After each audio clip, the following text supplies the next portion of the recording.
एका जंगलात एक हत्ती आणि एक कोल्हा राहत होता. भुकेमुळे कोल्हा इकडे तिकडे जंगलात भटकत होता. जंगलात फिरत असताना कोल्हा एका ठिकाणी आला जिथे त्याला हत्ती दिसला. हत्तीला पाहताच कोल्हाच्या तोंडाला पाणी सुटले. कोल्हा हत्तीला खाण्याचा विचार करू लागला. असा विचार करून कोल्हा हत्तीकडे गेला. कोल्हा हत्तीजवळ गेला आणि म्हणाला, हत्ती, या जंगलात अनेक प्राणी राहतात, पण तुझ्यापेक्षा मोठा आणि शहाणा प्राणी नाही. तुम्हाला जंगलाचा राजा व्हायला आवडेल का? कोल्हा जे बोलले ते हत्तीला आवडले. हत्तीने जंगलाचा राजा होण्यासाठी कोल्हाला हो म्हटले. हत्तीने हो म्हटल्यावर कोल्हा म्हणाला, चल माझ्या बरोबर. हत्ती अत्यानंद झाला आणि कोल्हासोबत चालू लागला. कोल्हे हत्तीला एका तलावाजवळ घेऊन गेला.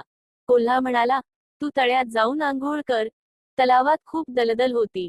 राजा झाल्याच्या आनंदात हत्ती तलावात शिरला. हत्ती तलावात बुडू लागला. हत्ती कोल्हाला म्हणाला, तू मला तलावात कसे आणलेस? मी त्यात बुडतो आहे. हे ऐकून कोल्हा जोरात हसायला लागला. कोल्हा म्हणाला की मला तुला माझी शिकार बनवायची आहे, म्हणून मी तुला या तलावावर आणले. हे ऐकून हत्ती निराशेने रडू लागला. हत्तीने तलावातून बाहेर पडण्याचा खूप प्रयत्न केला, पण बाहेर पडू शकलो नाही. हळूहळू हत्ती दलदलीत बुडू लागला. दलदलीत हत्ती अडकलेला पाहून कोल्हा हत्तीला खाण्यासाठी तलावात गेला. त्यानंतर कोल्हाळासोबत हत्तीही दलदलीत अडकून मरण पावला. कथेचे आचार. वरील कथेवरून आपल्याला कळते की जो इतरांसाठी खड्डा खणतो तोही त्या खड्ड्यात पडतो.